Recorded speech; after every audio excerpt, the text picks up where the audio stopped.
Well, my name's Robert Sutherland. I came to Blair Atholl in 1960 or thereabouts. My dad was a railwayman and he worked in the South Signal Box in Blair Atholl. The reason we came to Blair Atholl is our former station, which was Kildare up in Rossshire, just above Invergordon. It closed due to the Beeching cuts. And that's the reason that we came to Blair Atholl. My dad had the offer of two jobs, which was Blair Atholl and I think it was the Slough. That's the reason we came here. Okay. I would have been 13. Do you remember when the Duke of Atholl's private waiting room was demolished at the station? I don't remember if it being demolished, but I remember of it being there and then obviously demolished, but I couldn't tell you what year that was. I can remember the bookstall. I remember if it closing, I'd imagine it would be about 1962, something like that. It was possibly just one of these things that happened and you never paid any attention to. Because at that time, a lot of things were not actually collapsing, but jobs were disappearing. The engine shed was closed down. A lot of railway staff had to leave the area for other jobs because there was no work at that time. Yeah.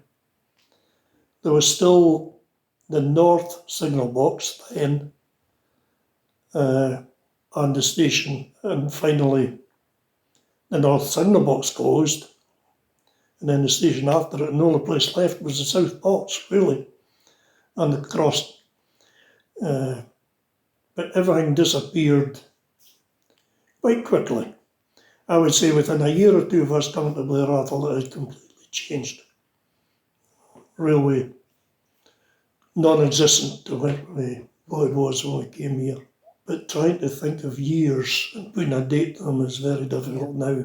The Beeching report didn't come out till 1965. So that would suggest either that your family moved here later than you remember, or that it wasn't actually the Beeching cuts that forced the move. Well, whether the report came out then or not, I just couldn't tell you, quite honestly. But a lot of the cuts happened long before 65. Yeah. Our station closed. Yeah.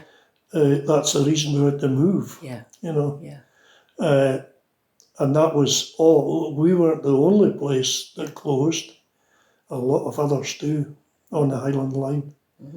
But it was all due to the cuts, or the cutbacks, or the redevelopment of the railways. I can remember, for instance, the Dornoch branch line from the Mound to Dornoch.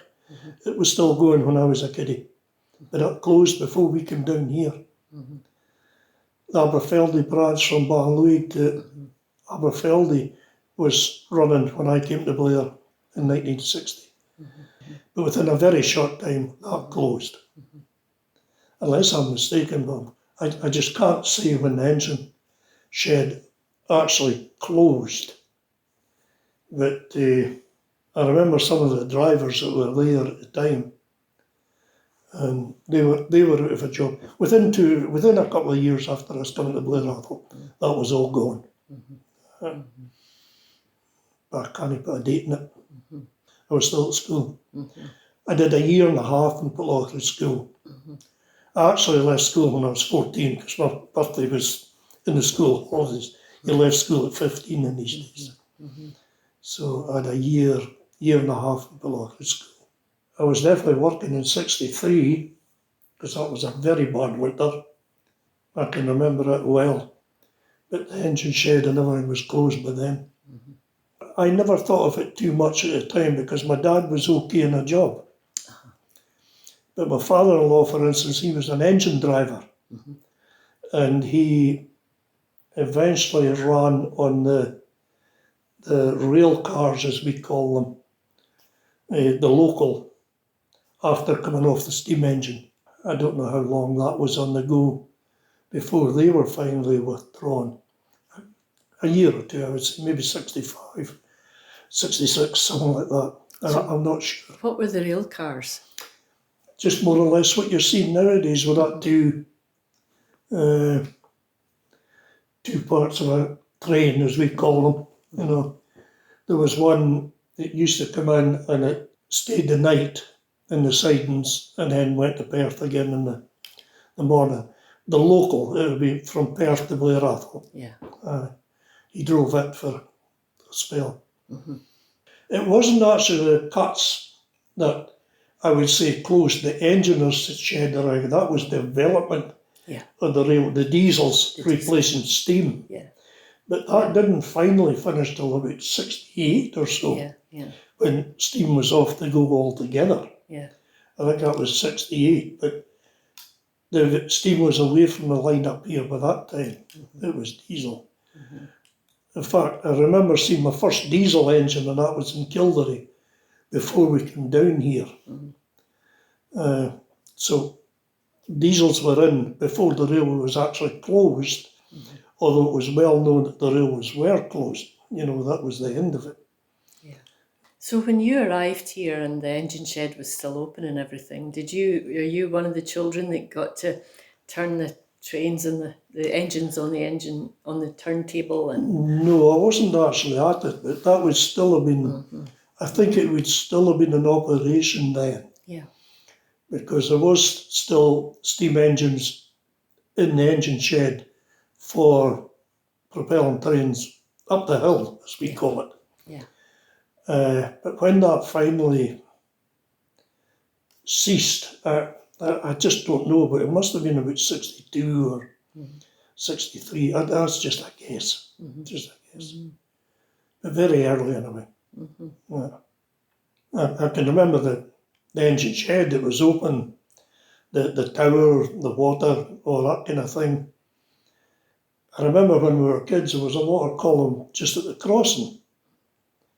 And in the winter time, when, you know, if it was cold or frosty, there was a brazier there to keep the frost off the column. And we could stand there and keep the fire going with the signalman watching us. You know, one of the signalmen was my father. But we would stand there, just keep back from the line. There was no health and safety in the days. And the engine would draw up and it would take the water and we were standing there and the engine was just from me to you away. Not a word said about it. We behaved ourselves, obviously did. But you couldn't do that kind of thing nowadays. I remember that quite fine. Steam engines were still on the go then, and that train, in particular at that time of night, I think would have been in London, because it actually got the wheel tapper was here, and he went round the whole train tapping the wheels. It was stayed for, it would be an allocated stop until it filled up with water, tested the wheels, and then it went on, because it was quite an important train. The next place was probably Glasgow. I don't know. Yeah. But, the London, as it was called, a through train. So was it letting people on as well, or was it not? Oh yes, it would have done. I'm quite convinced of that. Yeah. And then it would change engines, Motherwell, Glasgow, some of these areas. As I say, that's unthought. You couldn't do that nowadays. You're not even allowed off the end of the platform now. Yeah. But we were trusted, and that was it. It's okay. We got shouted at by the signalman if we put on too much coal. On a cold night, that's where we hung about. But not many of us. 3, 4 maybe at the most. Yeah. Great fun. So what about accidents? Were you aware of any accidents? No, nothing that comes to mind anyway. No accidents train-wise or crossings or anything like that I can recall. I mean, we crossed the line often ourselves. Never thought anything of it. But we knew what trains were. We've been brought up in the railway, you knew. Nowadays you couldn't do that. There's plenty of signs up to say if you do it and you're caught, Yeah. There was always a sign to say, do not trespass the railway, but it's very severe now. I'm just trying to remember, I'm on about crossing the railway. We used to cross at a place up at the camp to go to the river to fish and that, but it was a crossing at one time, although it was blanked off. But we never thought anything of it. We just looked both ways, made sure there was nothing coming, and crossed. Very dangerous thing to do now with the trains because they don't make a noise. Yeah. But the steam engine, you could hear it. Yeah. Yeah. That's. Oh no, a steam scary. engine is a very noisy thing if you're in the cab. Yeah. I've been in the cab a few times. Yeah, very noisy, very dangerous, and a very demanding job. The driver and the fireman don't get a minute's peace. You know, it's not even like driving a car. You know, there's many things to look at, and very demanding job. I was surprised to see how young the engine drivers were in the 1881 census. There were young men in their early 20s, Yeah. early mid-20s. Yes, I suppose they were needed then, but they'll have done a fair amount of time. They started off being a cleaner first before they became a fireman, and then on to driving. And the more drivers, more trains, more drivers. So they would have been fairly young people, I know. Most of the ones we knew were older generation, you know, because at that time I don't suppose there'd be young people coming into it, or very few anyway. Yeah, one of the guys on the 1881 census actually ended his career as a boiler washer in Greenock, which struck me that was not promotion. That was to go from being an engine driver to being a boiler washer out.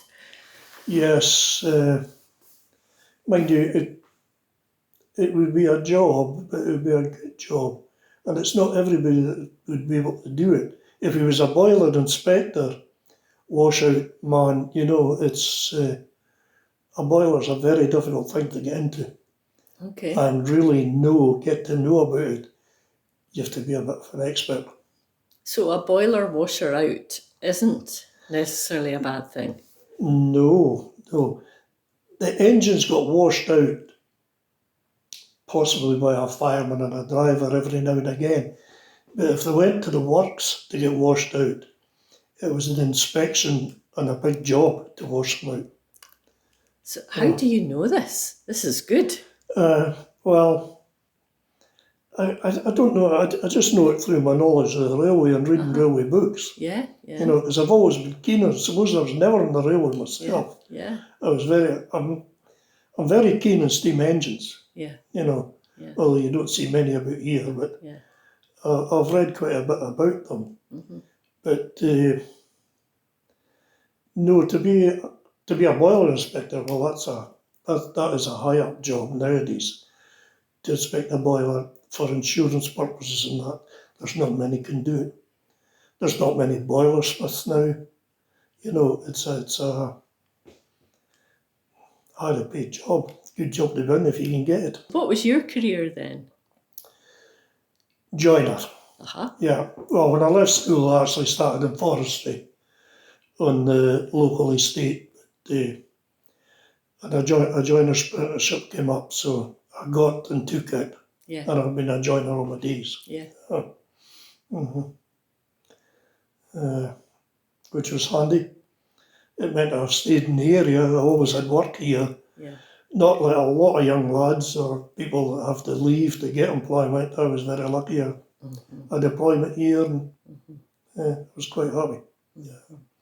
And my brother's the same. He's a joiner.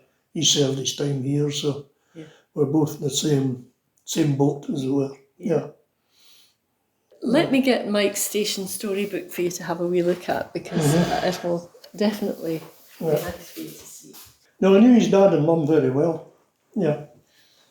Yeah, and it was, I'm trying to remember the name of the man that was in the forest as well. It's Skinner, Freeman Skinner, his name was. He worked here, he was a railwayman. But he was Newfoundland. All right, okay. But a lot of these people, well, a lot, there's not that many, but came here with the Forestry Corps because they had an area here. Yeah. Yeah, you said that you crossed the park. Did you call it the park?